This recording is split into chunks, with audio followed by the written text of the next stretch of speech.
Hey guys, another decklist video. This is going to be a video for the 28-man tournament that we had about 2 weeks ago for Wildcard Cyclones. Yeah, so this is going to be the top four decklists. So we're going to go over it real quick. In fifth place, we have a decklist by Mr. Alex Kasian. He is the resident of he's the resident quick draw player. That seems to be the only guy playing quick draw player, and he's very proud of it. He's decided to play a variant of quick draw player, a quick draw where he plays a battle fader in the main deck, as well as a Botanical Lion. So I think these are his two techs going forward for Quick Draw. He's also on one Quick Draw Synchron as well. So this one Quick Draw Synchron, he notices that it's one of those cards that you can only play on an open board, and open boards are really hard to have nowadays, especially with a lot of traps cards being main decked. And so he doesn't want to rely on cards like Heavy Storm or MST to get him out of the situation, or even Raikou even too. So Quick Draw Synchron seems to be his only one of in his deck. Pretty traditional line. He does play the two Lone Fires, the Titanial, the two Dandelions, and the Card Trooper, yeah, etc. The three Kaias seems a little bit excessive, but it seems to be the way of today's format to be able to tribute whatever you get off the hamster after you flip Raikou, obviously, and then tribute the Raikou for the Kaias to get a good two for one combo, so they can eliminate threats off the board. He plays a 2/3 Avarice, so pretty much embracing the brick, basically, is what he says. Whenever he has five monsters, he'll be able to retrieve them from his graveyard back to his hand. Being able to retrieve the Lone Fire back into the deck, and then also the Titanial, if it ever goes to the graveyard, to redo it all over again. If he does the Lone Fire, he can summon the Titanial and be able to lock out your opponent. His trap card lineup, he does play the 3D to 2D prisons and the Mirror Force and the Wind Blast. Wind Blast is good because you can just ditch a dead Titanium on your hand and then being able to put it back in your deck and hopefully you don't draw into it. He does it the main deck, the Starlight Road, maybe against Blackwings that likes to use Icarus attack to blow up his back row. In the event that he does not have the Titanium with the Dandelion to negate Icarus attack, he has the Road to stop. He does play a lot more traps, so another reason why he plays Road is to stop like Heavy Storm from resolving, and that would negate him and bring out a Stardust. Bring out Stardust, he does play the two Stardust, so he can bring back one with Starlight Road, and then normal summon the Lone Fire, and then have a Titanial. And he'll have his legendary combo with Quick Draw, is to be able to have the Titanial and the Stardust online, and being able to do most lockout. He does play the two Drill Warriors as normal, but he only plays one Drill Warrior. The reason why you play two Drill Warriors and one Quick Draw is being able to retrieve the Quick Draw using the first Drill Warrior and then doing that play all over again. He also has Call to Han as well to be able to revive the Quick Draw Synchron and then make the second Drill Warrior. Second two Drill Warriors is pretty good, so this way he can attack directly for 2400 life points with the two and then run away with the effects. Side deck is pretty standard. He did wanted to shout out this card, Transmigration Prophecy. It's a card that you can put back any two cards in your graveyard or your opponent's graveyard back to the deck. So you can simultaneously target one card from your graveyard and one card from your opponent's graveyard to interrupt them. So they're trying to do a play that requires a certain card to be in the graveyard. You can interrupt that play and then also put back a spell or trap from your graveyard. So you can put back an Avarice back from the graveyard back into the deck and be able to disrupt your opponent, but also give yourself a specific card that you need for that matchup so they can reuse it again. But that's the one thing that he mentioned. And also he side decks Trap Stun. I think the reason why he plays Trap Stun in the side deck is because he wants to activate his trap cards. So earlier in the other videos, he was playing the Decree line. So the Decree line was able to lock out traps from resolving. Now he's just going to side deck the one Trap Stun so that he can activate his traps and not have to deal with most stuff. He can also bring out a Black Rose Dragon.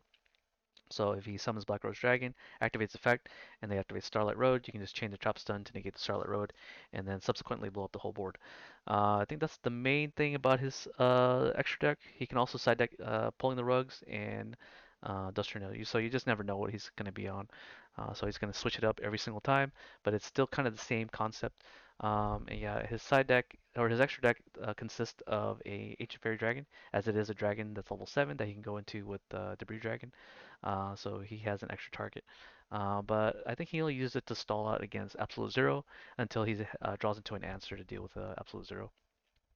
Other than that, he plays pretty traditional. I think the weird thing is always going to be the Trident Dragon because he does play double Iron Chain Dragon. You can go into Iron Chain Dragon theoretically with the Debris Dragon into Raikou, and then use Call the Haunted to bring back the Debris Dragon and synchro into Trident, and you'll have at least one target for Trident to attack again. You can blow up the Call the Haunted, and you can blow up another card to basically attack 3 times. And the Trident Dragon, at being a three-headed dragon, is able to attack 3 times with 3,000 attack, and that's 9,000 damage. So he said that he's never been able to pull that off, but theoretically he can. So just if anybody's able to pull off this combo while playing Alex's list, let us know, and he'll be very happy to know that Trident Dragon is able to OTK with his list. Okay, enough for Alex C. So congrats to Alex C for fifth place out of a 28-man tournament at Wildcard Cyclone. For fourth place, I noticed, yeah, for this event, there was a lot of Blackwings. So very interesting because in the other tournament that I covered for Collectibles Exchange, for the the Switch Metal tournament, there was zero Blackwings in the top tables. So it's very interesting to see a resurgence of Blackwing in the same metagame be played. So there was three Blackwings in the top five here. So just an FYI, there's going to be another Blackwing deck, two more Blackwing decks after this. Only thing I noticed about this Blackwing deck is, oh sorry, so congratulations to Jose. I don't know his last name, but his name is Jose. He got fourth place with it, and he was able to play it with two oppressions. So very uncommon to see two oppressions in the main deck nowadays, as it is now the norm to side deck one and main deck one. So maybe he wanted to have extra side deck space for other reasons, but he decided to go for the double oppression line to really go hard against the decks that special summon. But yeah, he does main deck too. But other than that, he's on the. It seems to me he's on the hybrid version of Blackwings, so he's able to send off the Sirocco to the graveyard or the Vayu, or even any of the Blackwings just to fill up the graveyard for Dark Arm. But in the event that you already have a Vayu in the graveyard, you can just ditch any Blackwing monster to dump the other material to go into the Armwing. But other than that, it's pretty standard. I think, yeah, even the side deck's pretty standard. The only thing I noticed is that he side decks the skill drain. I think a lot of floodgate monsters are coming out in today's metagame, such as Fossil Dyna, Thunder King Ryo, even, but I don't see Thunder King Ryo stopping Blackwings. But this is a card that you can use to shut off anything that stops it. Concentrate Light, I'm sorry.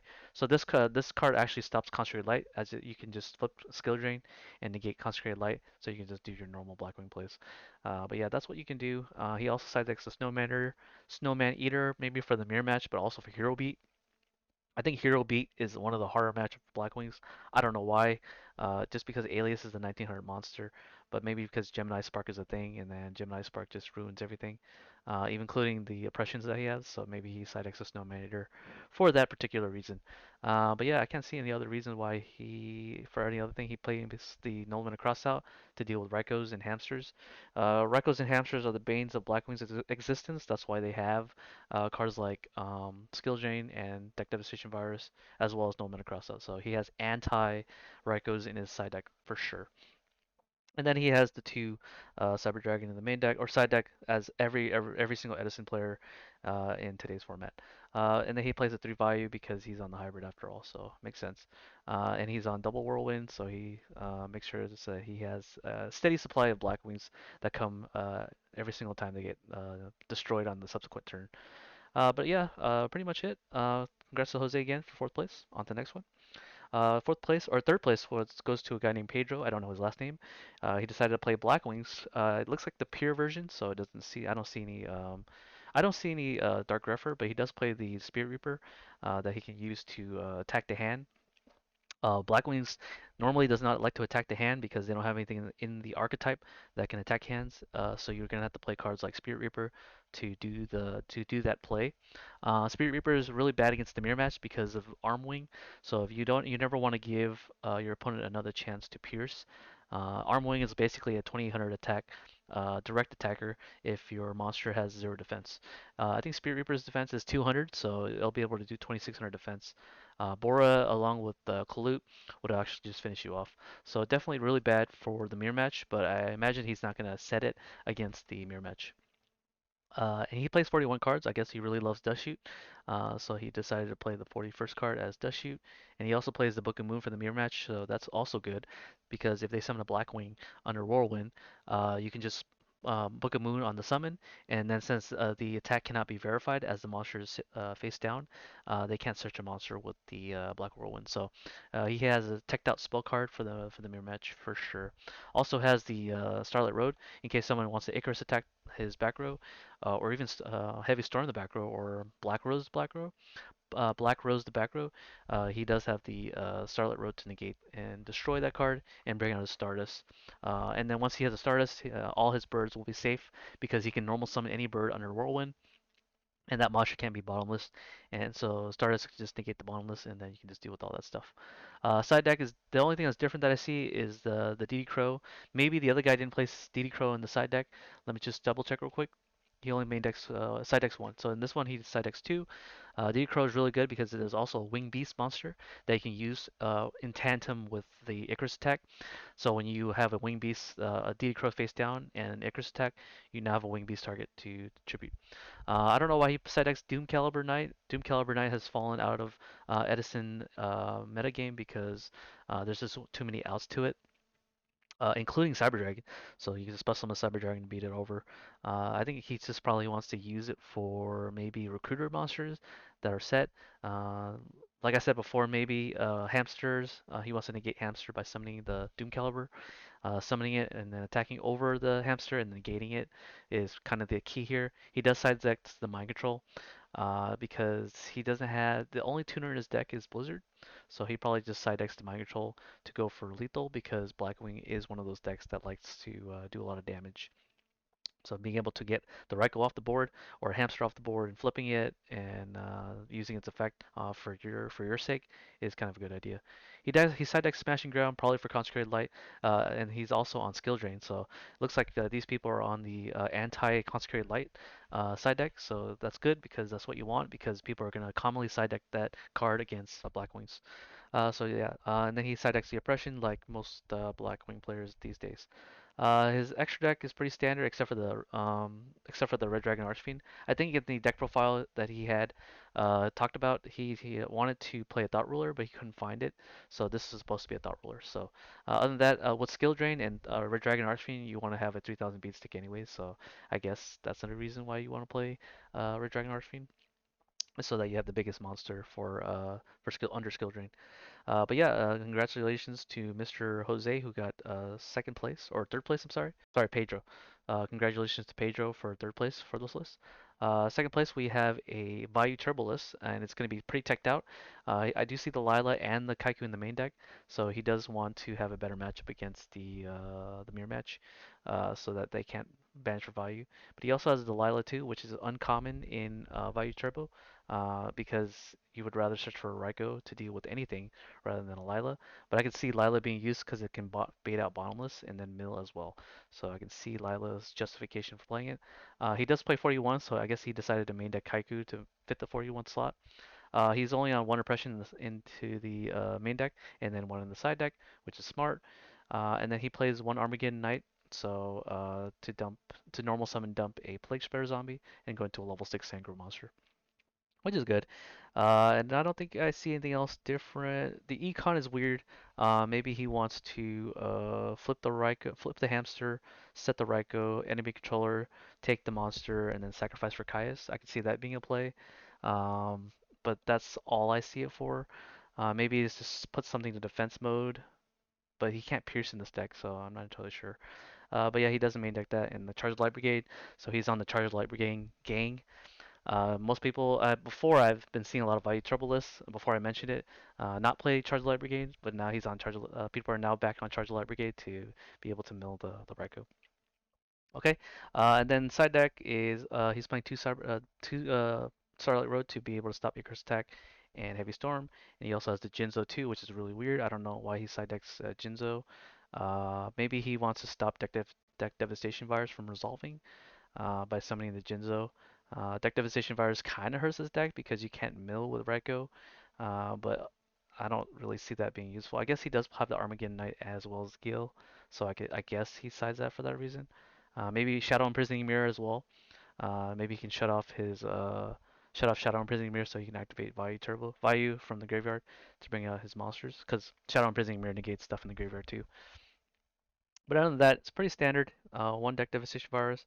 Looks like he has the anti Shadow Imprisoning mirrors in his side deck as well.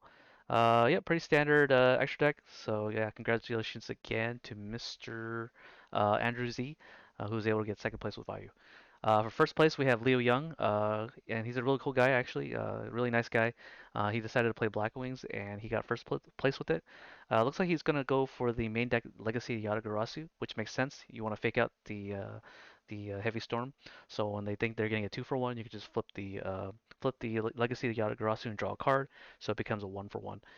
This is kind of important to set next to the Whirlwind, so you can activate Whirlwind, summon on Blackwing, search for monster, and then set Legacy so that if they think they're getting a 2-for-1 off the heavy storm and you flip it legacy, well, actually it turns out to be a free +1 because whirlwind already replaced itself when you summon the blackwing, and then this will replace itself. So you can fake out your opponent and then waste their heavy storm by doing that play. So it seems to work out for Leo, and he actually got first place with it. So congrats to him. He main decks the compulsory, so I guess against a Vayu Turbo to be able to bounce back any of the synchro monsters that comes out of Vayu so that the second Vayu in the graveyard doesn't have any value in the following turn. Okay, and it's pretty standard Blackwing decks, three of everything mostly. I don't see anything change. Two Vayus. Normally, some people play one, but he's on two. But yeah, made deck Dust Tornado, I guess, to deal with the bottomless trap hole, so that his Whirlwind Search goes through, I guess. But that's all I see it for. His side decks, the only thing I see differently is his Intercept. So I'm actually gonna make a video about Intercept, but Intercept is one of those cards that you can steal an opponent's monster that was tributed by one tribute. So you can steal that. You can steal like a Caius that was tributed. You can steal a Vanity's Fiend. If you're playing against Mausoleum Frog, you can steal like Ancient Gear Beast as well as Ancient Gear Beast or Gadgetron Dragon because it reduces Gear Town reduces the tribute summon by one. So you can actually use Intercept to steal that Ancient Gear monster. But other than that, yeah, it's a really good, cool little counterplay trap. So I'll make a video about this card. I definitely think it's gonna do well in the future metas, but that's just my opinion. Yeah, that's pretty much it. Soul Release, Lightning Vortex, pretty standard. The only thing that's weird is the main deck trap stun. Maybe he likes to side deck this against like opposing deck deposition virus, but I don't see why. Maybe against like Icarus attack when you're trying to do Icarus attack on 2-for-1, but then it doesn't make any sense because you'll just negate your own Icarus attack. So yeah. If he wants his Icarus attack to go a lot to resolve, maybe he can side deck Seven Tools of the Bandit to negate the Starlight Road and then destroy the other two cards. That's kind of the idea here. I don't really see why he other plays. Maybe he wants to protect his birds against bottomless trap holes. Um, yeah, I can't think of a reason why. But yeah, he does side deck the one trap stun. And then in the extra deck is pretty standard, nothing out of the ordinary except for two Stardust. So he had to cut a card out of his extra deck to get the second Stardust. I don't see a Thought Ruler, so it looks like he cut Thought Ruler for the second Stardust as he is on the Starlit Road. But even when I was playing Blackwings, pretty competitively, I never made Stardust very frequently unless it was a Shura with a Gale and a Vayu. So that's the way that you made the first Blackwing, but I never see myself making that play very often. But yeah. Congratulations to first place to Leo Young. So if you guys like to see more of these deck lists from these 28-man locals in SoCal area, definitely comment below or like the video, and I'll do more in the future. All right. Thank you again for watching, and I'll see you guys on the next one. Peace.